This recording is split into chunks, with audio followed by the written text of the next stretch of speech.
Merry Christmas and Happy Holidays.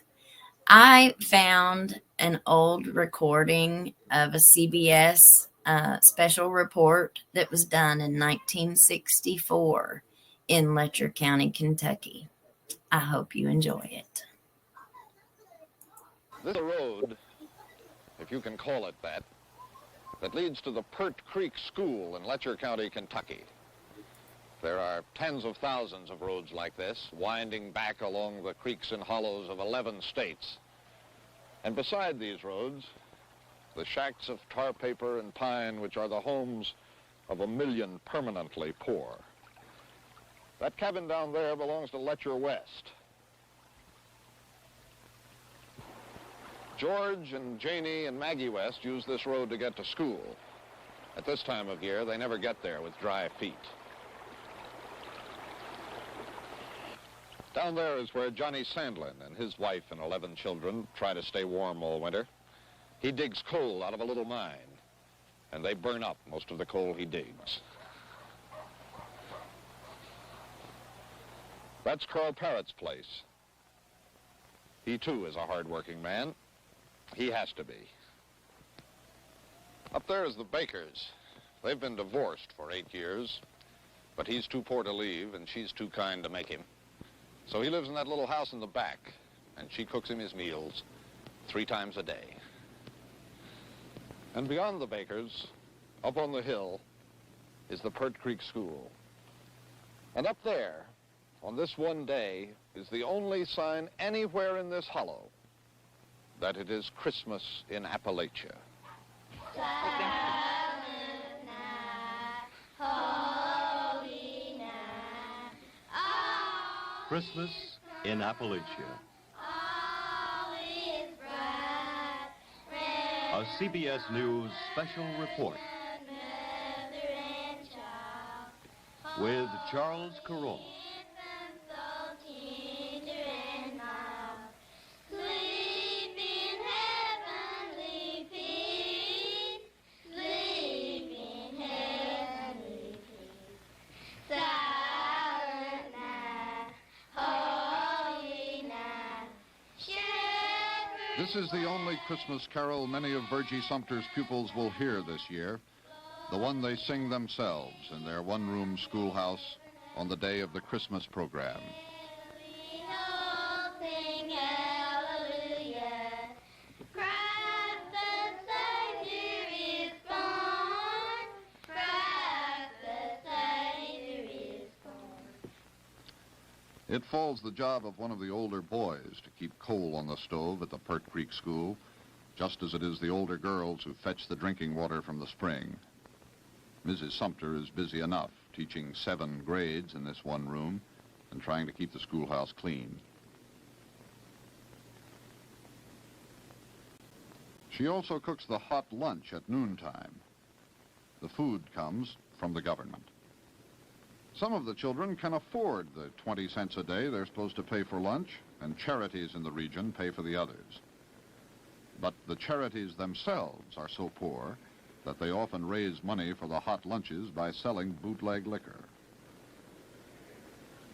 And so by one means or another, Janet Baker, who lives in that cabin just below the school, and the others in the room, get this one hot meal a day, even if food is short at home. The miracle is that Christmas reaches Pert Creek at all, without songs and without Christmas trees and without gifts tied by ribbons. Janet Baker's mother still preserves from habit, from memory, a part of what Christmas used to be. That is Janet's good fortune, and that is a measure of the strength of Ollie Baker. We have our family home together, and we have been a close family, and we miss each other where they're away, and we look forward to them coming in. Look at what we got today. Oh, let's see. Bible pictures. Bible pictures, Janet. What are they? Some of them has Jesus in it.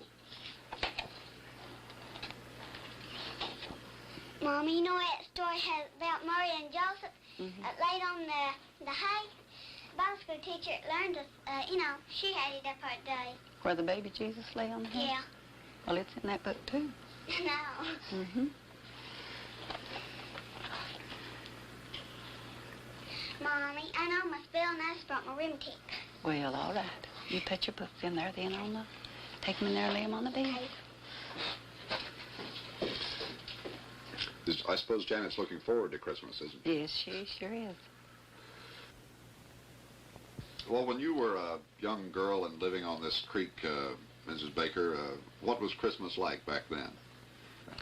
Well, my father raised hogs and chickens, too, on the farm, and he had his cows. So he would take a big ham. They'd cook it and have it for us to eat through Christmas. We'd have a company. The children would come in. Sometimes our aunts and uncles would come take Christmas with us. So he would have this ham meat, and they'd bake cakes, sometimes a lot of gingerbread for the children that'd be coming in to eat too, for them to eat till they wouldn't be underfoot, till they could always get dinner on the table. That's the way in our family.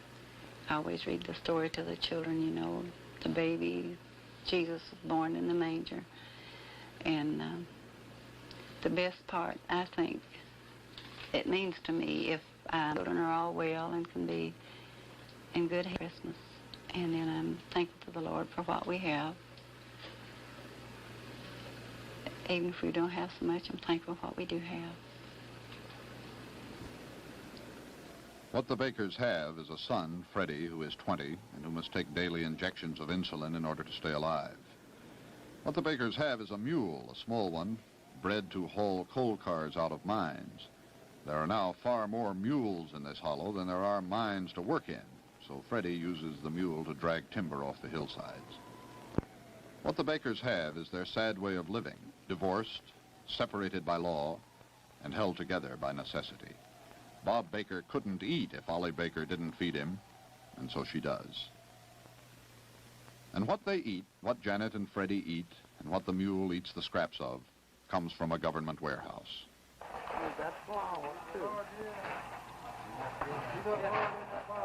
There's nothing unusual about that, not here in eastern Kentucky, where nearly 500,000 people this month heard the ingredients of their Christmas dinner called out to them on the surplus food line. 1 bucket of peas, 2 pounds of butter, and 2 pounds of rice, 4 pounds of beans, 2 bags of meal, and 1 bag of flour, 2 pounds of lard, 2 cans of eggs, 2 cans of beef, and 1 roll of wheat. Sign right there. This food comes from the United States of America, which has too much of it. It goes, in old feed bags, back into the hollows of the Cumberlands where there is never enough. It keeps people alive, that is all. You can't make Christmas cookies out of government commodities. See you next month. You can make biscuits to grow cold and hard on the stove. Ask Elsie Hall what he liked best about going to school last year, and he will answer you, lunch. This year, he doesn't have enough clothes to go to school. Elsie is one of 6 children. Their mother says she has enough to think about today without thinking about Christmas. Norman, who is 9, does think about Christmas, but living here with his grandmother in a house heated only by the generosity of a neighbor, Norman knows not to speak of Christmas. An older boy was killed one night by a shotgun blast. His grave is just behind the house with that of an infant sister. And just across the road is the place where Lewis Hall, the father, worked. Now, between the graveyard and the dead mine, in the one room of his shack, Lewis Hall waits out the winter. You sit here, Mr. Hall, and see your children, all but one of them unable to go to school. What kind of feelings do you have about that? I feel like they all ought to be in school. But I feel sorry for the kids that they're not learning. They ain't got no learning, no education.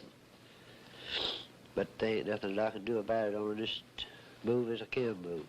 But that's slow. I think it's better for them to be in school than it would be just stepping down the road here. Would they like to go to school?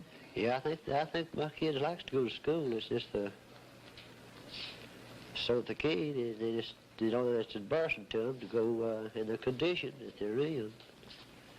I think if they had clothes and had the way like other kids, that they would learn good. But they feel embarrassed to go in front of other kids in the conditions they're in, so they would learn that. There'd just be no cause to send them the way I'd see it. Lewis Hall's house is a dark and silent place. It is commonly said in these mountains that when hard times come, love goes out the window. And the Christmas spirit, of course, cannot change those it does not reach. That is not to say that the spirit of Christmas reaches nobody in eastern Kentucky. Hiram Mitchell does love his neighbors, and it seems to him that some months he gives them more than he sells them. What you need, little lady? I want a coat. Big one or little one? Small one.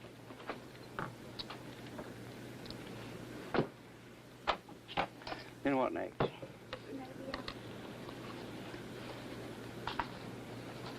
Well, now we thank you. Come back and see us. I don't think I've seen you sell anything that's worth more than a dime or 20 Oh, cents. Penny to a dime. Hardly ever get in a quarter bracket. Cigarettes every once in a while. You think you'll be able to stay in business? Well, I don't. I'll have to stay until I can get out. Or a man that's got any kind of a heart in him at all, he can't sell something to eat, and people are starving. And them are coming in begging you for it every day and telling me I've got nothing to eat. Well, you have to put them out something or another, keep them going. And when they come up and can't pay you, why, that hurts a fellow like me. But then there are little families that come back and say, I ain't had a bite for 2 or 3 days, and so we'd have to let them have something to eat. I do. I can't do like some of these big markets, just say, no, we don't do no credit here. Well, what about your own family, Mr. Mitchell? Where have your children scattered to? Well, my children scattered around and got 6 lives up in Indianapolis. Yes, sir.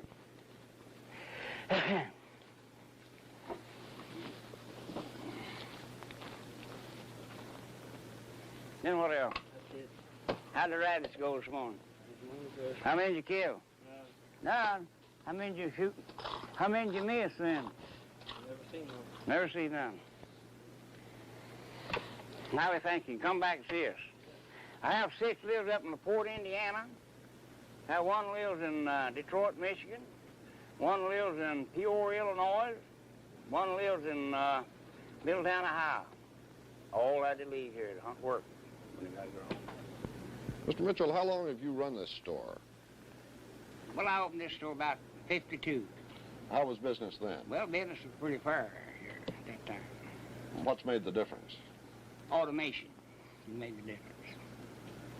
At that time, why, we had a lot of little coal mines running here, all up and down these hollers with little coal mines. And they was all operated by hands, and for the machine, the biggest machine we had in them was a pony to haul it out, you know, mine the coal and haul it out, you know, and dump it over. The men, they took a breast over, you know, and they got in there and they drilled out this coal, you know, and shot it and tamped it by hand and everything. So now that's all gone. The ponies are all gone. Modern machineries went in and took out. It's run these little mines out. There's no more. They can't work no more. These hand men, they can't. The price of coal has got so low that they can't mine this coal for what these machine people can do. You know. So all mines that's running now, they have jaws and they have loading machines and they have electric drills and they have. It's all automation. Imagine kneeling or lying down in 3 or 4 inches of water in a black hole in a mountain and swinging a pick 10 hours a day to mine 2 tons of coal, and then shoveling it into a wheelbarrow and wheeling it all out and collecting $6 for your work, and you will know what it is like to be a truck miner. But I.B. Johnson has not been able to find even that kind of steady job for 11 months.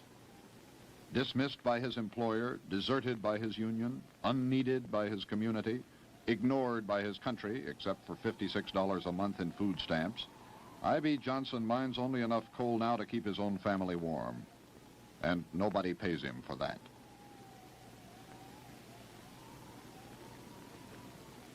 When he was 21, 8 years ago, he tried to get out of these hills. He went to Florida, he went to Georgia, and in the end he came back to the hollow where he was born, penniless and jobless, and married Lucille, thinking things might be better that way. He's glad he did, but things are no better. Now, like so many, I.B. Johnson is waiting for an opening in one of the scattered Job Corps camps or vocational schools the government is talking so much about. He applied last June, and he's growing desperate. Because there is Rita, who Lucille named for Rita Hayworth, and Mickey, whom I.B. named for Mickey Mantle, and Norman and Jemmy, and by New Year's Day there will be another baby and the hospital bills to pay. And I.B. Johnson's abiding fear is that his children's lives will turn out like his. How many children were there in your family? There was 15. There's 10 boys and 5 girls. Now there's 10 living outlaw. And how much education did your brothers and sisters get? Well, I went through the 4th grade, and I think that was the highest that either one ever went. The rest of them stopped along the 2nd and 3rd along there. Do you hope for more for your children? I certainly do. That's the reason I'm trying. I know if I go on day by day, just working down then in these truck mines, well, they're going to grow up and not get education. That's one reason I'm so interested in this vocational thing. If I can get in that and get a skill and get them get a good job, well, then I'll know they're going to get a good education. And if they get a good education, I figure they can do a lot better than we did, because they'll be able to get a job. What will you do on Christmas Day? Well, I'll probably just sit around the house with the kids and make them as happy as possible, but that might not be too happy for a Christmas Day. They'll have probably, well, I don't know just what to eat, but it'll mostly be hard food, because on $56 worth of food stamps you got to eat, you know, after Christmas, same as before. You got to always remember that. Will Rita have a Christmas at school? No, she was telling me yesterday evening that they was going to draw names, but when they come to find out, about 10 of the kids in her classroom, which is about 30, wouldn't even have money to buy presents, so we're not even going to draw names. Not going to exchange no presents at all. Mickey's old enough to be expecting a Christmas, I guess, isn't he? Well, he keeps asking me, he'll say, am I going to get a wagon? I'll say, yes, if Daddy gets to work, he'll get a wagon. But he's beginning to understand now that time's running out. I'm not going to get to work in time to get him a wagon. I.B. Johnson and his brothers, growing up on the Beaver Creek, remember the good times which came before the bad. Once the mining camp they live in was the trading center for this whole valley. Now the business section of Weeksbury, Kentucky is abandoned. I.B.'s brother, Calvin Johnson, calls it a ghost town, with only the people still in it. What was this old building here, Mr. Johnson? Well, it was a theater. You take around Christmas times, why people would come from Europe. We'd have dances and boxing and music and all kinds of big times in it. It really was nice, and it would really be full. And we had somewhere to go, and people had somewhere to come to, you see. At them times, we had plenty here. And What about this building up here? What was that?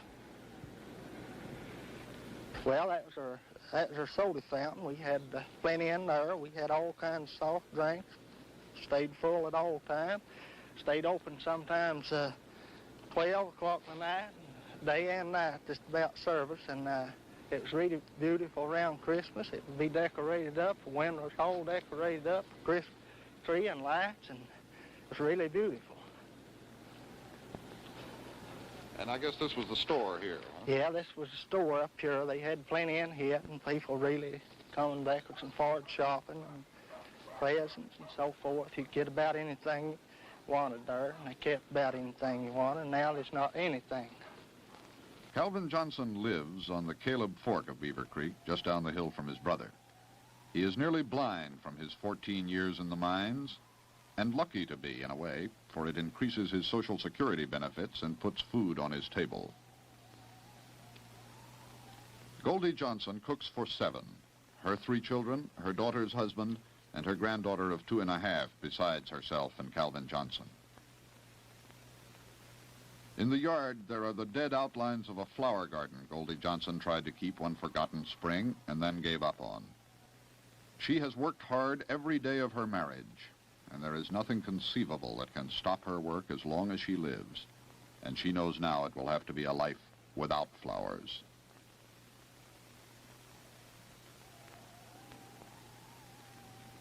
She is a strong woman, surrounded by exhausted men, and living in an exhausted land. When Goldie Johnson speaks of Christmas, it is as if she lived in a country far removed from ours. Of course, she does. Well, up until 53, Christmas was the day that children looked forward to. And today, Christmas will be just like today for them. This Christmas, many of them in this holler, in that other holler, and you're number one. And, well, Christmas won't be no more than today, because they've got nothing to look for. They've got no way of getting it. Their daddies and mothers got no way of getting it. And since then, they have been taught that they can't have these things. They've been disappointed so many times. It'll just be a dark night, something like tonight for them. There won't be much for them to look forward to, but used to, they had more to look to for. They had joy, and they felt, because I know if I was to go in there and tell mine, of course mine is grown, I have a granddaughter in there, if I was to say I'll get you something cost $10 Christmas, I couldn't get it. I couldn't promise them. For that reason, us mothers and fathers, we just about quit promising that to our children, because we know we can't get it. Does Christmas still have any religious meaning to people? Well, I don't know. They just live from day to day in hopes. But Christmas, some homes will have a dinner and the table will be blessed and some won't. But they go to church and they pray as hard as they ever did, but don't seem like it. They hardly ever night that you can't go to church someplace or other here. It's going to have to get better, because it can't get no worse. If it don't get better, they just ain't going to be much in here for nobody. And it's not only this place, there's plenty more like it.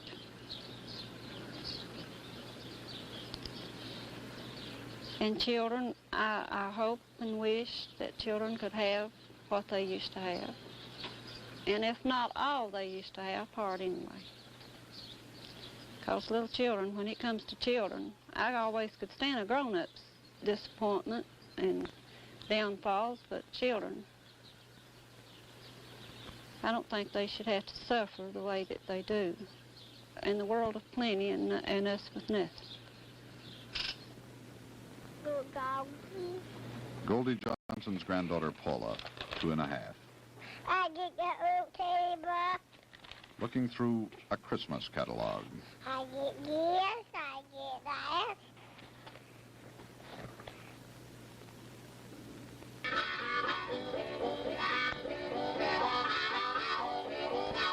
Cars roll on through Christmas week, carrying the wealth of Appalachia away. The trains carry coal, never people. The people wait, most of them, just off the right-of-way, and back off the road, and farther back in the hollows. 1 million people wait.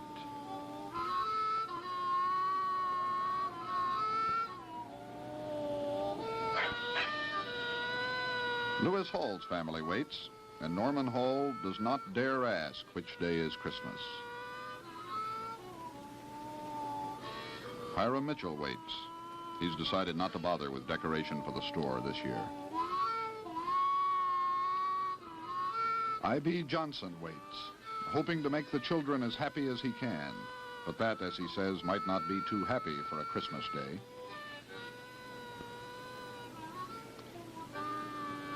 And up on the hill at the head of Pert Creek, Ollie Baker reads to her daughter from a book of ancient stories. Little Bethlehem was full of people. There were no room for Mary and Joseph in the inn, so they slept that night in his stable. And there in the quiet dark, while the friendly animals were sleeping and the golden stars shone in the sky, God sent his son to be Mary's baby boy. Mary wrapped him in soft clothes. Then she made a bed of straw and laid her baby in the manger. It was very quiet. Then a shepherd spoke. "Let us go to little Bethlehem," he said. "Let us find the child, for the Lord hath sent us good news of him."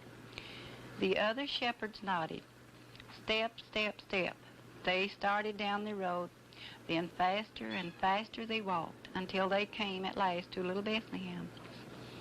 And there they found Mary and Joseph and the baby Jesus lying in a manger bed, and the shepherds knelt down and worshipped him. The news of the baby Jesus was too wonderful to keep. The shepherds told everyone they met about the Savior of the world. "We have seen the baby Jesus," the shepherds said. "He is lying in a manger bed in the little town of Bethlehem, just as the angel of the Lord said." The people wondered at this story of the angel and the shining light and his message to them. Mary thought about what the shepherds told and remembered every word. The shepherds went back to their fields, and as they went, they praised God for all the things they had heard and seen. Mary and Joseph loved the little baby God had sent. They named him Jesus, just as the angels had told them to do. And that was the first Christmas. Isn't that a wonderful story? Yeah. When the baby who was born that night grew up to be a man, he went into the mountains. And the first words he said to his disciples there were, "Blessed are the poor, for theirs is the kingdom of heaven."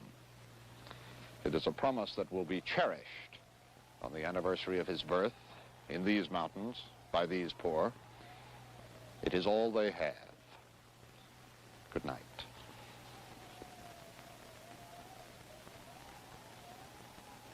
This has been CBS News. Christmas in Appalachia.